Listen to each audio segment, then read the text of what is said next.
સહજાત્મ સ્વરૂપ પરમ ગુરુ. આ વૃત્તાંત સાંભળતા સાંભળતા સાથે ચિત્રપટોના દર્શન કરતા વધુ ભાવોલ્લાસ સાથે ભક્તિ સત્સંગ થશે અને જે તે પ્રસંગ આંખ સામે ખડો થતાં શ્રદ્ધામાં વૃદ્ધિ થશે. ગુરુ પૂર્ણિમા. મારા ગુરુ કોણ? મારા ભગવાન કોણ? મારા સદગુરુ ભગવાન કોણ? પરમ કૃપાઉદેવ શ્રીમદ રાજચંદ્ર કોણ? સંકિત ક્યારે? આત્મા અનુભવ ક્યારે? પરમાત્માપણું ક્યારે? સંવંત 1924. શોભન સોરઠ દેશ વિશેરે, સાગર કેરે તીર, બંદર વવાણિયા માહે પ્રગટ્યા, વર્તમાન મહાવીર. અજ્ઞાન યોગીપણું તો આ દેહ ધર્યો ત્યારથી જ નથી. વચનામૃત 450. તો સંકિત ક્યારે?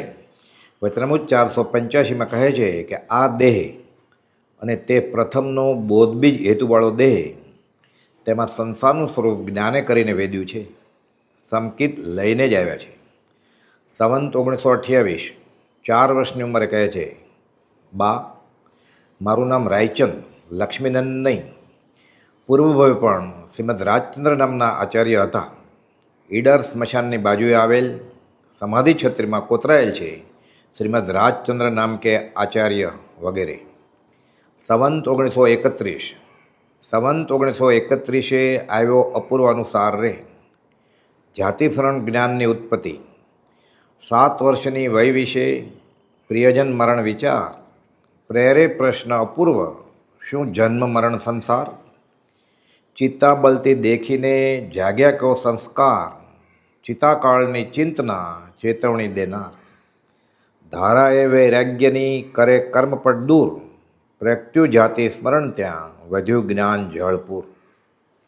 પછી તો આગળ જતાં જૂનાગઢનો કિલ્લો જોયો, વધ્યું. અને વચનામૃત 128માં કહે છે તે મુજબ પૂર્વના બધા ભવો દેખાયા. 8 વર્ષની ઉંમરે 5000 કાવ્યકળીઓ કરી આગળ જતાં તે સમાપ જ જણાય. 9 વર્ષની ઉંમરે રામાયણ અને મહાભારતના સંસ્કૃતમાંથી ગુજરાતી સમશ્લોકી અનુવાદ.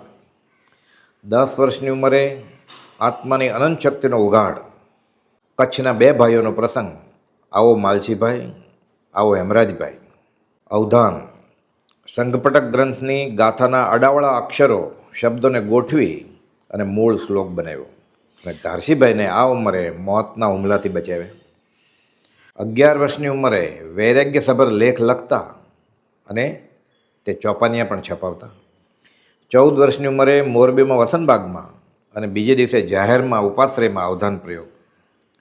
16 વર્ષની ઉંમરે મોરબીમાં વિનયચંદ્ર પોપટલાલ દફતરીને ઘેર 3 દિવસમાં મોક્ષમાળા લખી ઇતિહાસ સર્જ્યો. ભાવના બોધ પણ લખ્યો આગળ જતા. સંવંત 1942 અદ્ભુત વૈરાગ્ય ધાર રે. આજ 18મે વર્ષે સંવંત 1942માં બોટાદમાં 52 અવધાન કરેલા. લખે છે 1 કલાકમાં 500થી વધુ શ્લોક યાદ રહે છે. 52 જેવા 100 અવધાનો તો હજુ પણ થઈ શકે છે. એટલે શતાવધાન આ પ્રથમ જ કરવાનું શરૂ કરેલ. ઉંમર વર્ષ 19, મુંબઈમાં જાહેરમાં અવધાન અને શતાવધાનના પ્રયોગો.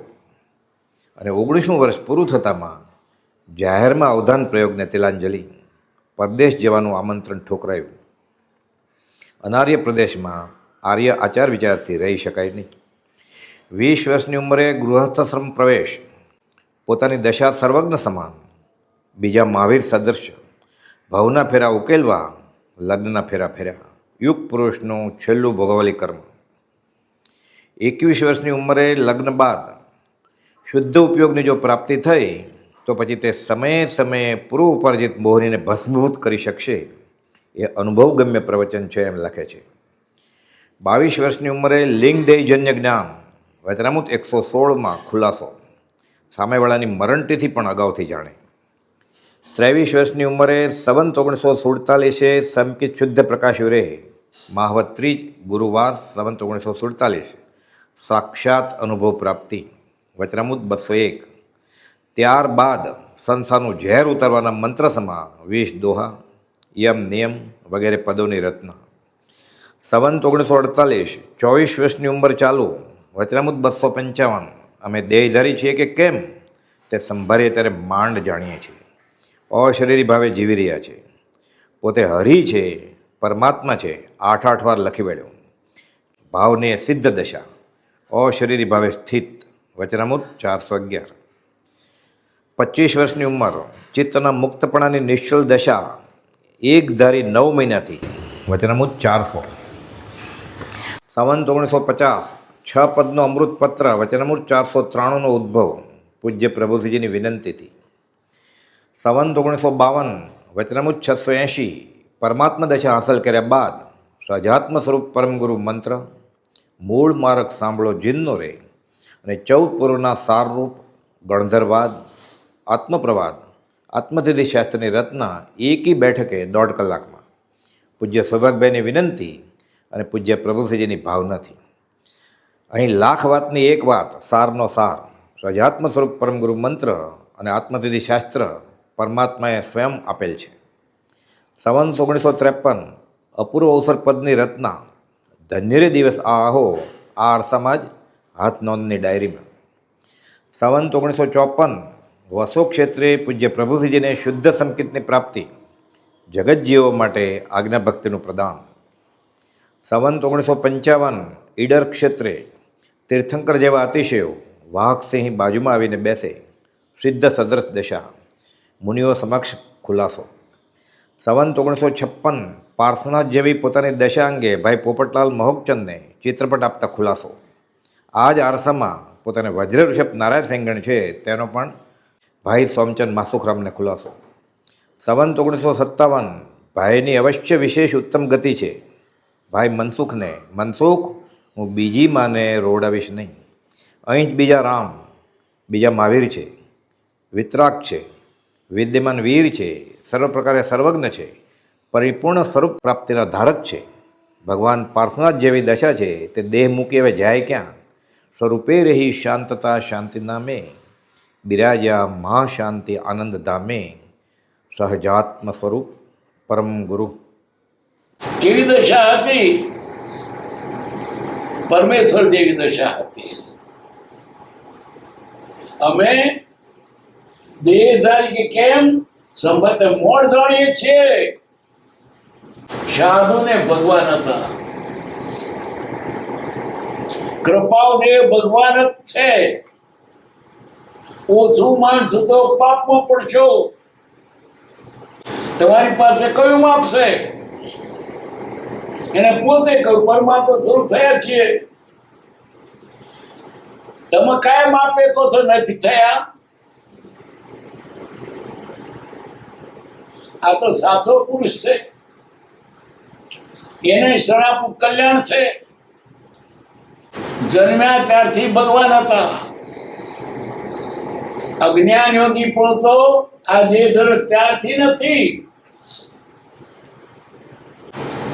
ટૂંકામાં અમારી વાત તો કૃપાદેવ પ્રત્યેની છે. કૃપાદેવ પરમાત્મા છે. એને પોતે તમે શું માપવાના?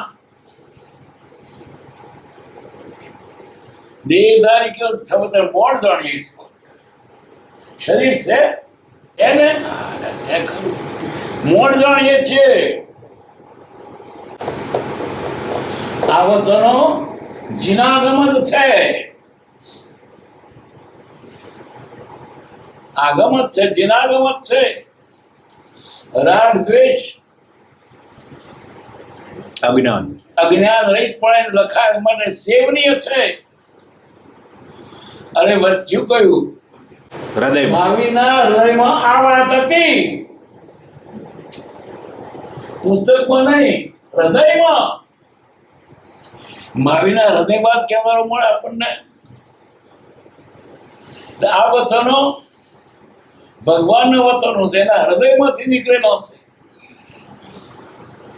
આ સુધી શાસ્ત્રમાં કંઈ થયું હોય, ફેરફાર થઈ ગયો હોય, આ ઓરિજિનલ કોપી આવી.